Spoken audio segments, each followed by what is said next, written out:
Hello and welcome to Nice and Blunt. It's Saturday and the injury reports have been released, and there's a few players who are very important who may or may not sit out, and that definitely impacts the entire fantasy landscape. So let's get into it. These are the Week 5 injury updates.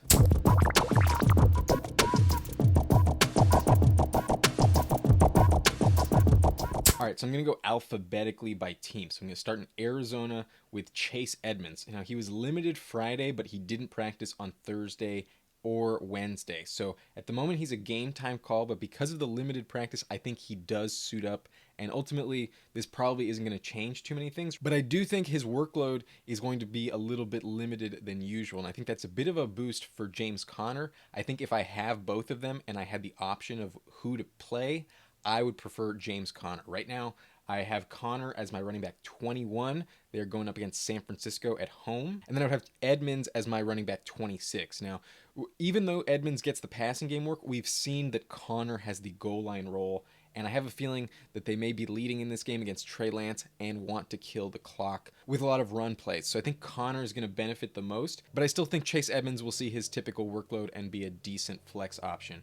If he misses the game, though, Conner would be an automatic must start. I would bump him all the way up to my running back 12, just above Cordero Patterson, and right behind Jonathan Taylor. If he has this backfield all to himself, he would easily see 20 touches and plenty of goal line work. So I love James Conner, a must start, only if Chase Edmonds sits out. And then in Atlanta, Calvin Ridley did not make the trip to London due to a personal issue, so he's out. And that's just a big boost to Cordero Patterson. That's why I have him, as I mentioned, as my RB13. And also Kyle Pitts, who I've moved up to my tight end 5 this week. I think the volume is going to be massive for Kyle Pitts against the Jets. I don't think they're really going to hold them back. And I think the Falcons are actually going to lose this game. But I do think it's going to be a shootout, a back and forth game. And Kyle Pitts is going to be very involved.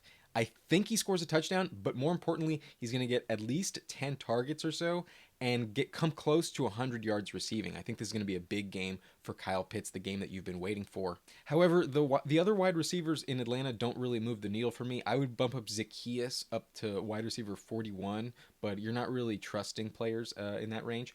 However, Russell Gage is also out, so I may be a little low on Zacchaeus, but I really just think it's a big upgrade to Cordero Patterson, Mike Davis, and obviously Kyle Pitts. In Carolina, we got a bit of surprising news. It looked like Christian McCaffrey was optimistic to play. However, he may have been too optimistic. He's been downgraded from questionable to doubtful for this game against Philly at home. So if he were to sit, then Chuba Hubbard returns to must-start status. If he were to play, he's my RB17, and I think he has an amazing matchup against Philly. And I think he's going to get more touches than last week, so I trust Chuba Hubbard's workload, and I think he gets into the end zone. So I view him as a clear top 20 option, a must-start RB2. Only if Christian McCaffrey sits. Let's move on to Cincinnati because Joe Mixon's status is right now questionable, and at the moment it looks like he's trending towards playing. However, it might be in a limited capacity. So if he plays, I expect him to get a little bit fewer touches than his normal workload, probably closer to 15 than 20. And I do think Samaje Perine will be involved. So I'm definitely downgrading Joe Mixon. He's not a top 10 option this week. I would have him only as my RB18 because I'm a little bit worried that the workload isn't massive. But I think odds are you still are starting him. Although you might want to check out this video up top because if you have one of those players, I would definitely start them over Joe Mixon this week against Green Bay. I think they're going to trail and need to abandon the run in the second half quite a bit. So I think they're going to throw a lot. And that may bode well for Joe Mixon's passing game, but I think it's really going to benefit the wide receivers. So if he plays, he's my RB18. However, if he doesn't, I would have Samaje Perine as my running back 23 in my rankings, my running back 23. So an okay flex option, but not really someone that makes me excited. I don't think he's going to have a massive workload, and he's really going to be touchdown dependent in order to pay off. So let's move on to Dallas, where Ezekiel Elliott and Amari Cooper are both questionable. I think they're both going to play. I don't think it's really a concern for Zeke. I think he's definitely going to suit up. However, Amari Cooper is dealing with a new hamstring injury on top of that rib injury. So I do think he plays, but last week his snaps were only about 50% of the game. And I didn't totally realize that when I ranked him. So with this new information, I'm bringing him down in the rankings. I don't think this is a good matchup for him. He's also expected to get more of the James Bradbury coverage. So I have him at number 17 now. I had him at 10 a few days ago. However, at 17, you're still probably going to start Amari Cooper. In Dallas, you trust the workload and he can always score, so he has a lot of upside, and it's really hard to take him out of your lineup. But I still think he's a little bit better of an option than CeeDee Lamb. I have CeeDee Lamb right behind him at number 18, so you're probably playing both, but I think the player who benefits is Dalton Schultz. We've seen him be great for fantasy purposes the last couple weeks with 3 touchdowns, and against the Giants, who have given up a touchdown to tight ends every single week, I think he is once again a top 10 play. I really like Dalton Schultz as the main beneficiary of this injury to Amari Cooper. In Denver, Courtland Sutton has been added to the injury list, spraining his ankle on Friday. However, it's not considered too serious, so I expect him to play. However, this is a bad matchup against Pittsburgh, and I would only see Courtland Sutton as a low-end flex play, not too much upside. He'd be my wide receiver 36, not higher than that. However, if he doesn't play, then I would just swap him out with Tim Patrick. So a similar situation, more volume, but I don't like the matchup against Pittsburgh. I'd rather stay away from this Denver offense this week. Also in Denver, Melvin Gordon is questionable. He was limited Thursday and Friday, but he's expected to play. This does bump up Javonte Williams if he were to sit, but not to a starting caliber play. I would only have him as my running back 32, so a very low-end floor play, not someone I want to trust. And then in Detroit, TJ Hawkinson is questionable, and it looks to be a true game-time decision. He was limited Thursday and Friday, so I think he's going to start, but I'm not sure he gets a double-digit target workload. But if TJ Hawkinson starts, obviously you're going to play him. I really doubt that you have another top 5 option at tight end. DeAndre Swift and Jamal Williams are also listed as questionable, but DeAndre Swift has been questionable all year, and he's been fine, so I'm not worried about it. He's expected to play. And I think Jamal Williams is also expected to play, so I'm not really concerned about anything. But if any of these 3 players sits, then I'm not interested in any Detroit fill-ins. This is hell no territory. Fuck that. For Miami, Devontae Parker is questionable. He was added to the injury report, and at the moment, he's a real game-time decision. So this is a really good matchup against Tampa Bay, and I was kind of excited about Devontae Parker's upside in this game. However, if he is out, then all it does is make Jalen Waddle and Mike Gesicki must-starts at their positions. We know the Dolphins are going to trail in this game, and the Tampa Bay secondary has been atrocious to start the year with all of the injuries that they have suffered. So Jalen Waddle bumps up to my wide receiver 25. He's going to see double-digit targets and probably catch most of them.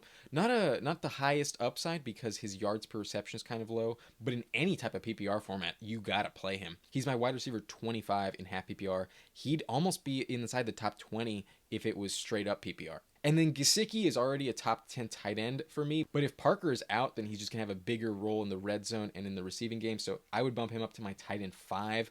A must start no matter what. And then for Minnesota, Dalvin Cook is questionable. He's obviously playing through pain. He missed some practices, but he doesn't need to practice in order to play. However, it was clear that he's getting fewer snaps because of this injury that he's dealing with. So I'm going to downgrade him. He was my RB2 earlier, and I'm putting him in as my RB6. So you're definitely not going to bench Dalvin Cook if he is available and plays. However, in daily, I'm definitely avoiding him, and this matchup is really good, so I'm actually bumping up Alexander Mattison. So an interesting flex play with upside. However, if Dalvin Cook is ruled out, then he is a must start and would go all the way up to my running back 4 if Dalvin Cook does not play. Madison is probably the most valuable handcuff running back you can have right now. So if you have Cook and you don't have Madison, then you're playing with fire. And if he's available on the waiver wire, you better pick him up right the fuck now. For New York, as we expected, Darius Slayton has been ruled out, but so was Sterling Shepard. I addressed this in my must-start wide receivers video. Kenny Golladay is definitely a player you want in your lineup. A very reliable wide receiver 2 this week. My wide receiver 22 in my rankings overall, and a must-start play for me. Surprisingly, George Kittle has been downgraded to doubtful for this game. I wasn't expecting this, but this is huge news and a really big blow to San Francisco if he misses. However, the player that benefits the most would be Brandon Ayuk. We saw his workload last year was really massive with all of those other injuries, and George Kittle was a big factor not being on the field with Ayuk. So I think this bodes well for Ayuk long term, but I'm still not quite ready to start him. I'd only bump him up to my wide receiver 35, but this is a good matchup against Arizona, and we know that the the 49ers are going to need to throw the ball to keep up with the Cardinals. But Trey Lance is making his first start. We don't know exactly what to expect. So overall, I'm just more confident in Deebo Samuel. He is a clear top 10 wide receiver at the moment. I've bumped him up all the way to my wide receiver 6 with this news about George Kittle. So a must-start play, but you were already starting Deebo Samuel. And then in Washington, Antonio Gibson is questionable, but he is expected to play. However, he revealed that he's playing through a shinjury. And this matchup against New Orleans is not going to be good. The very stout run defense. And I think if you can bench Antonio Gibson this week, I would do it. I'll point to this video. I definitely recommend any of those running backs over Antonio Gibson this week. And I think if you are in a PPR format, J.D. McKissic is really interesting at the flex. He caught all 5 targets last week, and I think he's going to see a similar workload every single week going forward, especially because Logan Thomas went on IR. So I'm interested in Ricky Seals-Jones in a deeper format at tight end if you are really desperate. However, the player who benefits the most is J.D. McKissic. I think he's going to see 5 or 6 targets every single week out of the backfield. So a very interesting flex play in PPR. So this is going to be the end of the video, wrapping up all of the injury updates for week 5. There may be a few more overnight, so you want to monitor the inactives list, check the game status for all of your questionable players, and make sure that if they don't play, you take them out of your lineup and plug in somebody else. My name's Adam Riancho, and thank you for watching Nice and Blunt.